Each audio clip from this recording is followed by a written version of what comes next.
साथ में टाटा थे, ना उनके साथ में बिरला थी।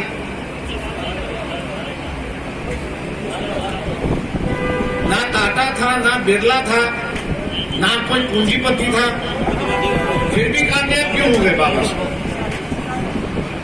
इसका सवाल मेरे ख्याल से हम सबके पास है, लेकिन अपने आप को देने के लिए तैयार नहीं।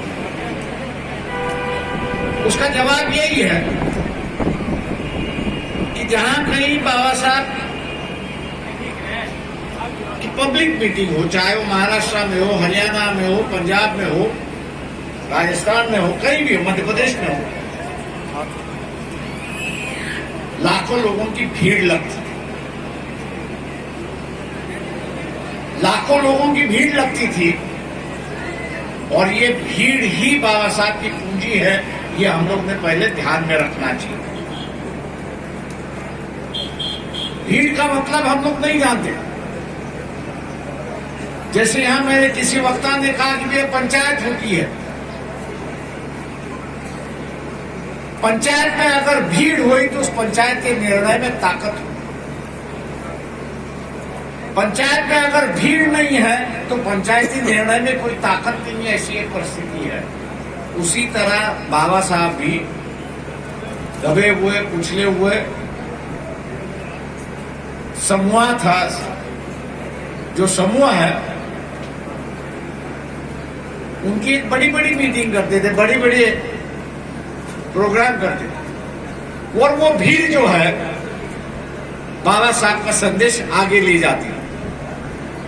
आज मैं मान के चलता हूं कि हम लोगों की पूंजी यही भीड़ है, और यही भीड़ का हमने अगर सही इस्तेमाल किया तो आज राजस्थान के जिस इलाकों का जिक्र किया गया कि ये बदले नहीं है, इसी भीड़ की ताकत से हम लोग उसको बदल सकते हैं, ये हम लोग ने ध्यान में रखना चाहिए। भीड़ अपनी एक बात करती है, कहने की कोई जरूरत नहीं है।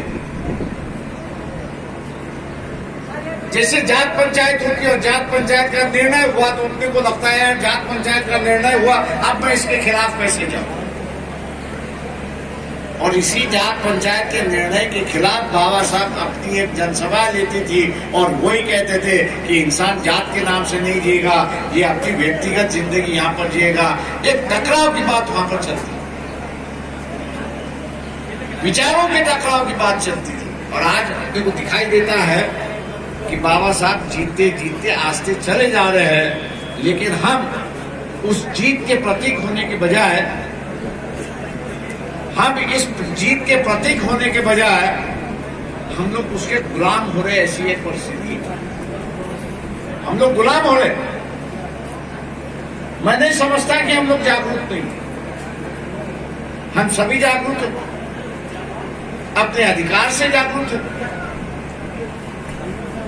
अधिकार किसने मिला है, हम उससे भी जागरूक हैं। लेकिन एक बात हम लोग बाबा साहब की भूल गए, और बाबा साहब ने कहा कि इस देश में अगर इज्जत से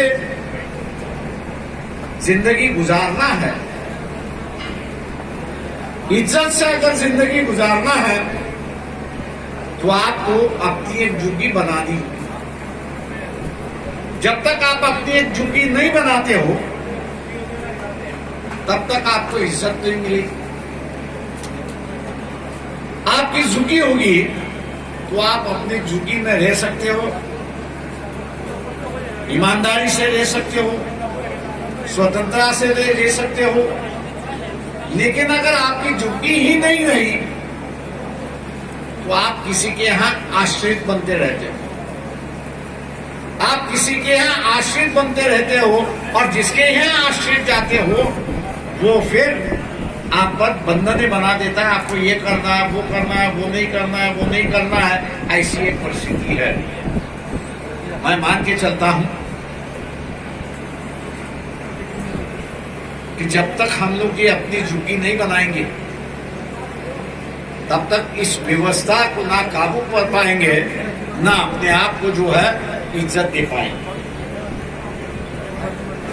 इस व्यवस्था पे काबू करना है, इस व्यवस्था में इज्जत हासिल करनी है, तो आपने आपको झुग्गी बनानी होगी।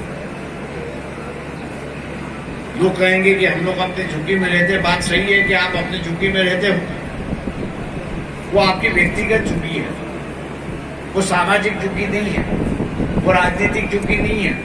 आपको आपकी सामाजिक और राजनीतिक झुग्गी बनानी होगी। जब तक वो आप झुग्गी नहीं बनाते हो, सामाजिक और राजनीतिक, तब तक आपकी पहचान नहीं, तब तक आपकी पहचान नहीं होगी। जब तक आपकी पहचान नहीं होगी, तब तक आपको जो है कोई इज्जत नहीं देगी। गौतम जी यहां कह के गए, मुझे थोड़ा सा बुरा लगा। बुरा इसलिए लगा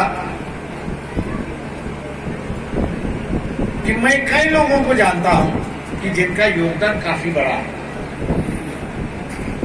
हम लोग सरकार में 80 के बाद नहीं आए, हम लोग 80 में सरकार के बाद नहीं आए। पहली बार हम लोग सरकार में आए 1960 में, और यही सीकर जो है पंजाब का हिस्सा होता था।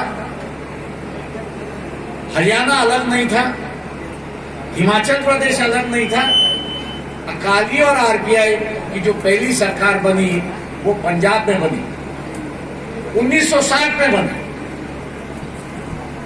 और जो चिंगारी वहां से दिखाई दी,